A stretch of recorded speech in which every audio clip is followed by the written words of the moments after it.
Hello friends, welcome to the channel Physics by IITians. Today we are discussing some problems related to Fourier transform. These problems may be helpful in your exams like GATE, JAM, NET and many more exams. So the question is to find the Fourier transform of sin qt. Before that you need to know the basics of Fourier transform. Suppose the function is xt. So the Fourier transform of xt will be written as minus infinity to infinity integration xt times e to the power minus iota omega t dt. So using this formula, if you wish to find the Fourier transform of 1, so you will put xt as 1.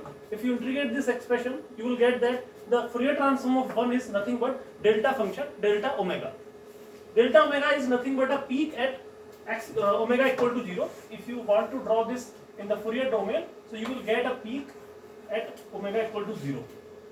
Similarly, if you want to find the Fourier transform of e to the power iota omega naught t, so you will feel a shift. Means for 1 you are having delta omega, so for e to the power iota omega naught t, it will be delta omega minus omega naught. Means the peak at omega equal to 0 has been shifted to omega equals to omega naught.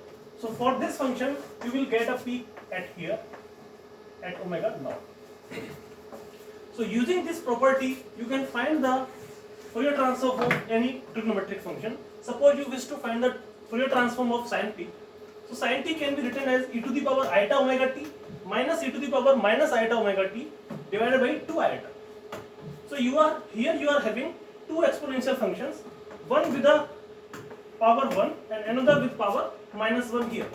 So if you want to find the Fourier transform of sin t, so you will get a peak due to this exponential term and another peak due to this exponential term. So there will be two peaks at omega 1 and at omega minus 1. So this will be 1 by 2 iota delta omega minus 1 minus delta omega plus 1.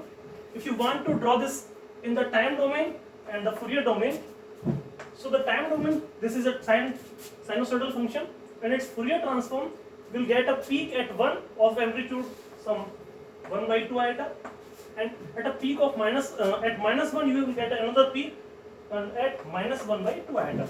This is the amplitude. Similarly, you can find the Fourier transform of sin qt. So for sin qt, you will use the formula sin 3 theta. Sin 3 theta is nothing but 3 sin theta minus 4 sin q theta, and from this expression you can rearrange the terms and you can find sin qt as 3 sin t minus sin 3t by 4. And from this expression you can find the Fourier transform of sin qt. So for sin t you will get two peaks at omega minus 1 and omega 1, and for sin 3t you will get again two peaks at omega 3 and at omega minus 3. So the Fourier transform of sin qt will be 1 by 8 iota. This 4 from this to here coming to the 2 iota, it will be 1 by 8 iota, and you will get 3 times delta omega minus 1 minus 3 times delta omega plus 1 minus delta omega minus 3 plus delta omega plus 3. If you want to draw this in the Fourier domain, so you will get a peak, 4 peaks, one at 1 of amplitude 3, one at 3 of amplitude minus 1, and again at minus 1 you will get a peak at minus 3, and at minus 3 there will be a peak of amplitude 1. So this will be the Fourier transform, or in the omega domain it will be the Fourier transform of sin qt. So that's all for today. Thank you friends. If you like this video, please share it and like our channel. Thank you.